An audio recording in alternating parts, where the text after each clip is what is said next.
Hello बच्चों, Hindi Gurukul channel आपका हार्दिक स्वागत करता है। इस वीडियो में मैं प्रस्तुत कर रही हूँ सूर्यकांत त्रिपाठी निराला जी की जीवनी। बच्चों, आपकी पुस्तक के और लेखकों तथा कवियों की जीवनी की वीडियो भी मैं प्रिपेयर कर रही हूँ। कुछ मैं ऑलरेडी अपलोड कर चुकी हूँ, आप उन्हें चेक कर लें। आपको इस वीडियो के नीचे डिस्क्रिप्शन में भी उनके लिंक्स मिल जाएंगे। आइए शुरू करते हैं। निराला जी का जन्म हुआ 21 फरवरी सन 1898 में और मृत्यु 15 अक्टूबर सन 1961 में। निराला जी का जन्म बंगाल के मेदिनीपुर जिले के महिषादल गांव में हुआ। इनके बचपन का नाम सूर्य कुमार था। जब ये केवल 3 वर्ष के थे तभी इनकी माता जी का निधन हो गया। किशोरावस्था में इनका विवाह कर दिया गया। पत्नी की प्रेरणा से निराला जी की साहित्य और संगीत में रुचि उत्पन्न हुई। सन 1918 में इनकी पत्नी मनोहरा देवी भी परलोक सिधार गईं। इसके बाद पिता, चाचा, चचेरे भाई एक एक कर सबकी मृत्यु हो गई। अंत में इनकी पुत्री सरोज की असामयिक मृत्यु ने निराला जी को भीतर तक झकझोर कर रख दिया। निराला जी का पूरा जीवन अभावों व दुखों से ग्रस्त रहा। निराला जी ने 9वीं कक्षा तक ही शिक्षा प्राप्त की। इनका संपादन कार्य है।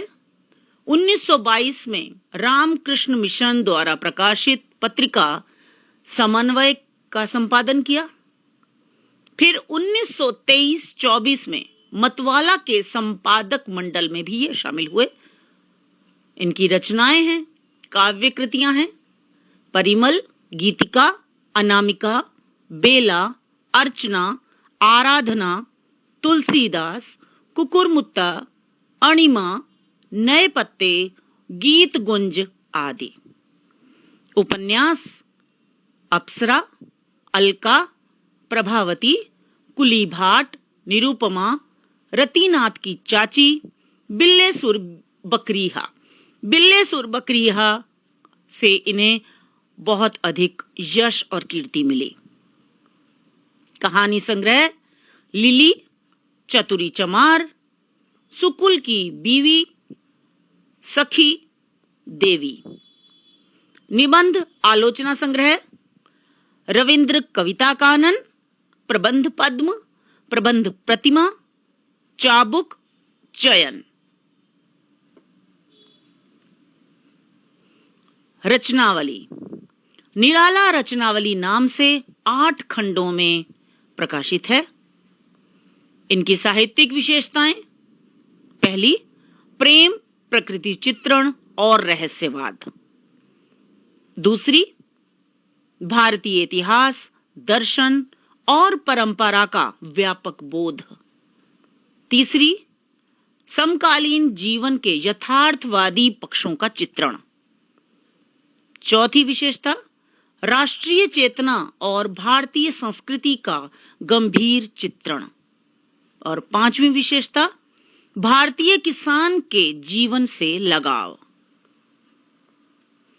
इनकी भाषा शैली की विशेषताएं हैं: पहला, छंदोबद्ध और छंद मुक्त कविता।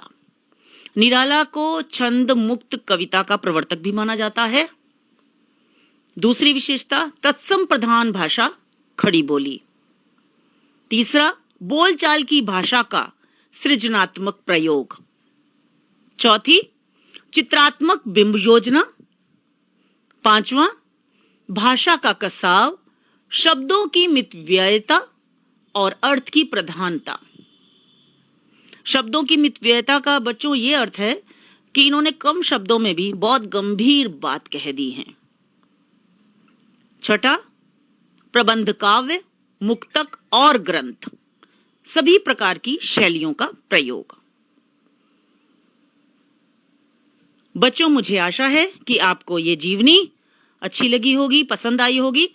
आपको आसानी रहेगी इसको याद करने में भी।